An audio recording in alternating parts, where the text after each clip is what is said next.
नमस्कार, मैं आश्रुति। आप देख रहे हैं next nine news. Sanghamitra Maurya का नाम इस बार लोकसभा चुनाव के बाद लगातार सुर्खियों में बना हुआ है। बहुजन समाज पार्टी की ओर संघमित्रा मौर्य जाती नजर आ रही हैं। जी हाँ, ये कहना हमारा नहीं है, ये तमाम सूत्रों के हवाले से वो खबरें हैं जो इस वक्त राजनीति में पैर पसार रही हैं। आपको बता दें कि कहीं ना कहीं संघमित्रा मौर्य जो जिनका इस बार भारतीय जनता पार्टी ने टिकट काट दिया था, वही संघमित्रा मौर्य जिनका बीजेपी ने सांसदी के पद से टिकट काट दिया था। पूर्व सांसद संघमित्रा मौर्य बन चुकी है, लेकिन अब वही संघमित्रा मौर्य की जो स्थिति है कहीं ना कहीं लगातार सियासत में खराब होती जा रही है।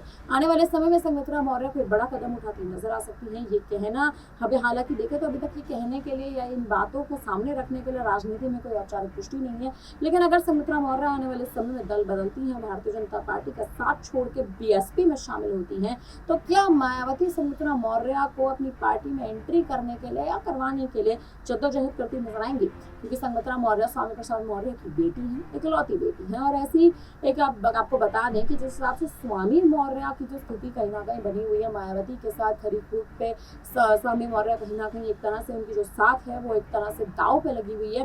क्योंकि एक समय था, एक दौर था जब स्वामी प्रसाद मौर्य ने मायावती के साथ अपने कार्यकाल का अंत कर दिया था। 25 वर्ष से स्वामी मौर्य मायावती के साथ थे, उनकी पार्टी में शामिल थे, लेकिन अब ये दौर कहीं ना कहीं अंत हो चुका है। स्वामी मौर्य ने मायावती की पार्टी का साथ छोड़ के बीजेपी की शरण ली थी, बीजेपी के बाद सपा की शरण ली थी, और अब वही स्वामी प्रसाद मौर्य की स्थिति जो है वो दिन ब दिन खराब होती जा रही है। एक और स्वामी प्रसाद मौर्य अपनी पार्टी का जनाधार मजबूत करने के लिए तमाम प्रयास कर रहे हैं, लेकिन वहीं दूसरी ओर संघमित्रा मौर्य जो है, जिनका टिकट भारतीय जनता पार्टी ने काट दिया था, बदायूं की सीट से पूर्व सांसद रह चुकी हैं। संघमित्रा मौर्य के अनुभव की बात करें तो राजनीति में उनका अनुभव खासा अच्छा है, और मायावती कहीं ना कहीं उनके अनुभव का इस्तेमाल कर सकती हैं। सवाल इस बात पर उठते हैं कि क्या मायावती आने वाले समय में संघमित्रा मौर्य को अपनी पार्टी में शामिल करके उन्हीं के अनुभव का फायदा उठाती नजर आएंगी? क्योंकि संघमित्रा मौर्य भारतीय जनता पार्टी में बतौर एक मुख्य चेहरे के तौर पर काम कर चुकी हैं। सांसदी के पद पर 2019 में जीत दर्ज की थी, लेकिन 2024 में उनका टिकट बीजेपी ने काट लिया और बदायूं की सीट भी बीजेपी के हाथ से निकल गई।